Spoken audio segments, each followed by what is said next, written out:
오늘 아침 묵상할 하나님의 말씀은 예레미야애가 4장 1절에서 10절까지 말씀입니다. 오늘 말씀은 슬프다라는 구절로 시작이 됩니다. 여기 슬프다라는 것은 에카라는 이 단어로 뜻은 어찌, 어떻게라는 감탄사입니다.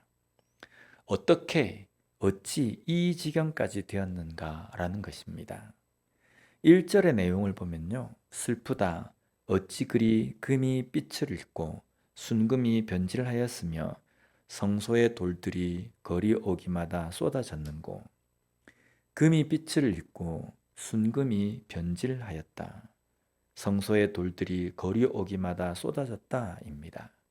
이것은 황폐해진 남유다의 상황을 묘사한 것입니다. 그리고 이어서 나오는 2절을 보면요.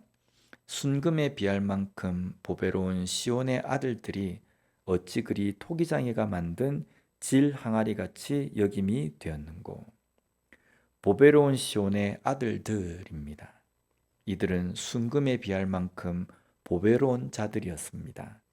그런 자들이 질 항아리가 되었다는 겁니다. 금, 순금이 빛을 잃고 변질한 것, 성소의 돌들이 오기마다 쏟아져 무너진 것은 단순한 파괴된 예루살렘만을 의미하는 것이 아닙니다.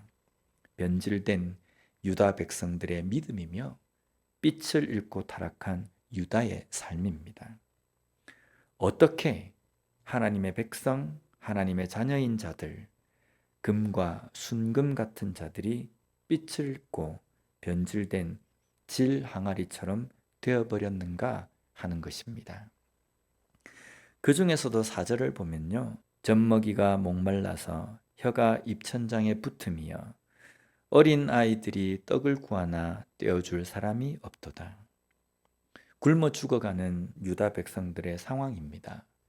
먹을 것을 줄 수 없는 부모의 모습입니다. 그러나 이것은 또한 영적인 양식을 자녀들에게 먹이지 못한 백성들의 상황을 나타내기도 합니다.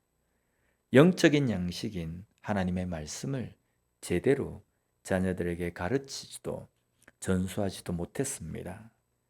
부모들 자신도 하나님의 말씀을 제대로 배우지 못했기 때문입니다. 그런데 무엇을 자녀들에게 가르칠 수 있겠습니까? 부모가 믿음에 바로 서지 못하는 삶을 사는데 무엇으로 자녀들에게 믿음의 본이 될 수 있겠습니까? 어떻게 하나님의 백성, 하나님의 자녀라고 하는 자들이 이 지경까지 되었는가? 우리는 우리의 삶에서 어떻게 이런 일이 라는 표현이 사용될 정도의 상황에 있지는 않습니까?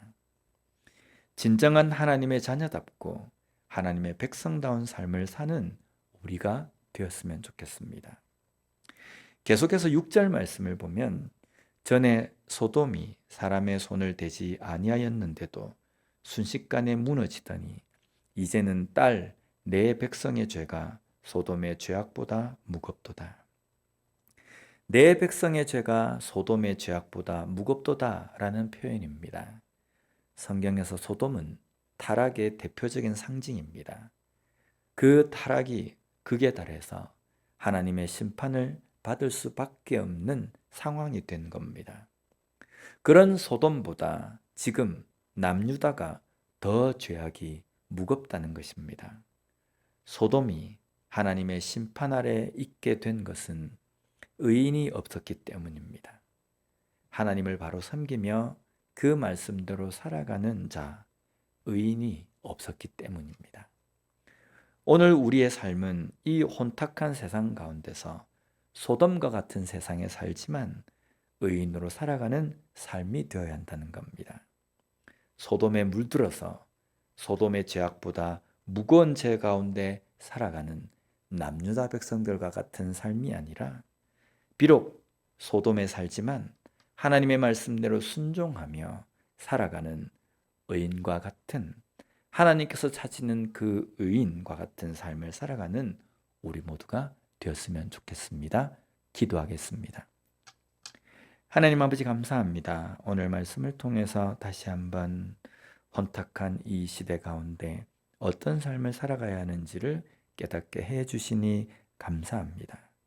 비록 소돔과 같은 세상을 살아가지만 이 소돔과 같은 세상에 물들지 않고 하나님께서 찾으시는 하나님의 말씀대로 살아가며 그 말씀대로 순종하며 살아가기 위하여서 몸부림치는 의인과 같은 삶을 살아가는 우리가 될 수 있게 주님 붙들어 주시옵소서.